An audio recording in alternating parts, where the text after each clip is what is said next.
At least one quarterback battle is over. This early into spring football, Eli Drinkwitz leaving no doubt.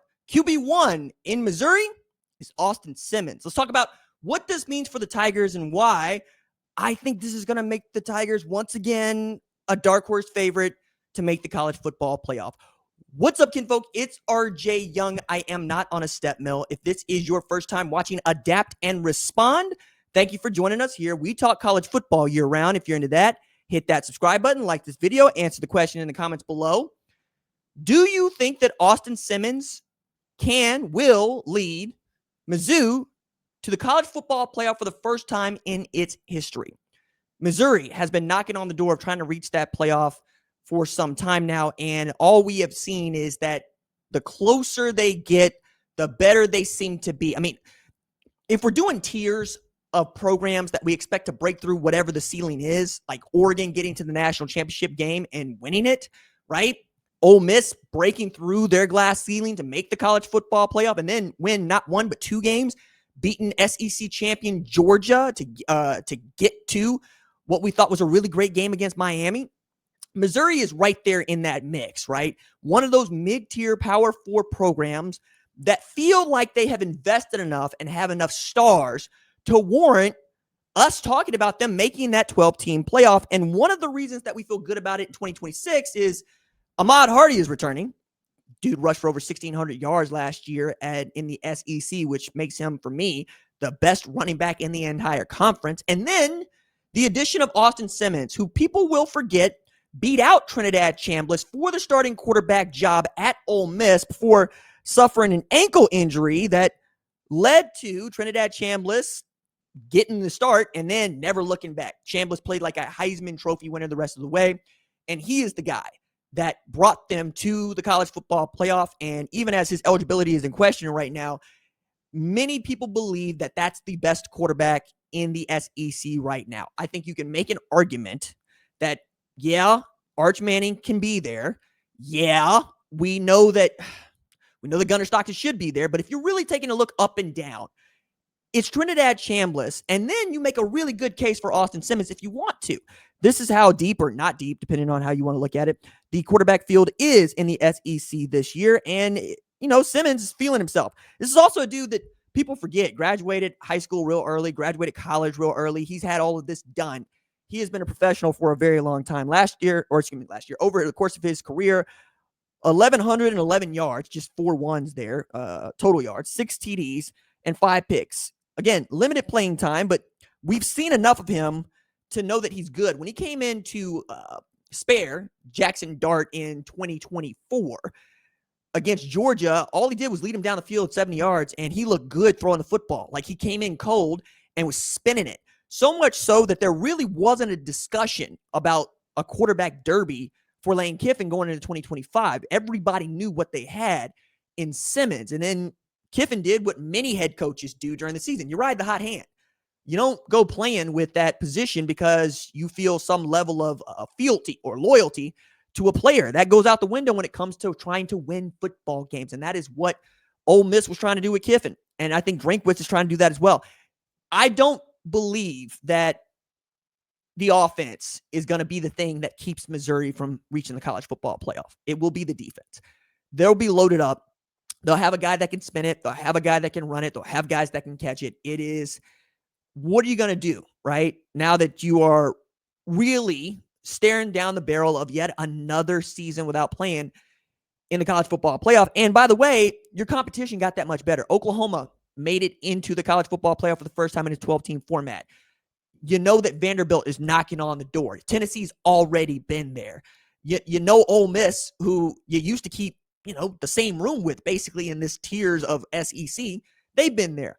Auburn has won a national championship in the 21st century, and yeah, they've gotten over on Bama a few times. It's really how much of Eli Drinkwitz's offense is going to run through Austin Simmons, how much of it is going to run through Ahmad Hardy.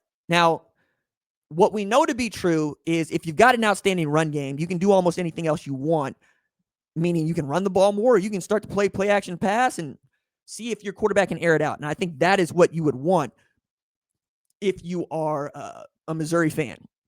You want to mix a run and pass, but you also know that the bell cow is the bell cow, and you're going to ride Ahmad Hardy. People forget Jamal Roberts was also really, really good for them. Again, Matt Zellers was a rising sophomore and supposed to be in this competition. He's going to be a good player somewhere. I don't know if that place is going to be Missouri anymore.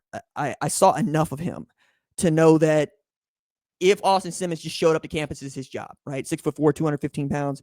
Replacing Bo Pribula, who was pretty good when he was healthy for Missouri, enters the transfer portal.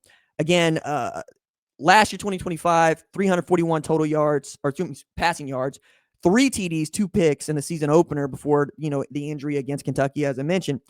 But now it's more like, what can you do with a full season of health? And I think this is really just gold that landed into Missouri's lap. Now, outside of that, what you're really going to have to focus on now, if you're a Missouri fan, is your schedule. And I thought they kind of had a sweetheart schedule in 2025.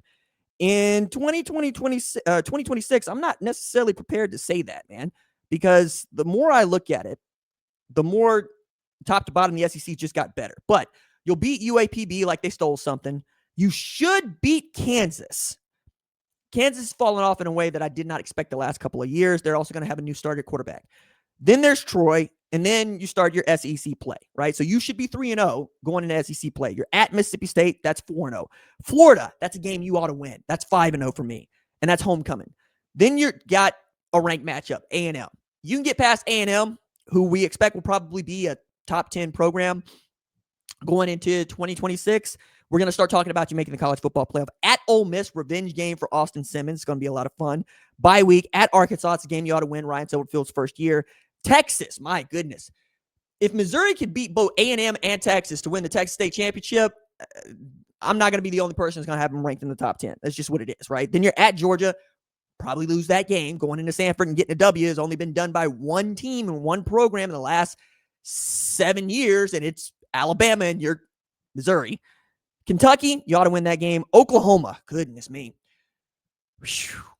Yeah, that's going to be a tough one for Oklahoma, but that game is in Columbia, so yeah, you might win that game. And then there's the SEC Championship. So it's easy for me to look around, and right now, just one game I expect you to lose, full stop. Texas, Ole Miss, Oklahoma, Texas A&M. Those are all tough games for you, but it's not as tough as it could be. It could get real out of hand real quick. What remains to be seen is how they will handle it. And while we've been talking about Austin Simmons and what good he can bring, he's still got to prove one thing to all of us, to all of you, frankly. Can you play an entire season healthy? I mean, the ankle injury is one thing, and he got healthy, and you could have played, but I always get antsy about quarterbacks who have injuries that have them missing one or even multiple games because, well, injury prevention is a thing and injury prone is a thing. These are not terms that we throw around. These are scientific in the ways that bones grow, ligaments tear. Some inefficiencies in just how you were built can lead to that. I mean, famously, Steve Prefontaine had one leg that was shorter than the other. And did it impact him? Yes. Did he overcome it? Sure. But you need to show that you can overcome those things, right? I'm not going to call Austin Simmons Steve Prefontaine or even Chase Daniel for that matter, right? Who I think is the best Mizzou quarterback ever. Just full stop. Chase Daniels for what he was able to do at Missouri and what his legacy has been. To say nothing of having Jeremy Maclin to throw passes to back then. That was a real great asset to have.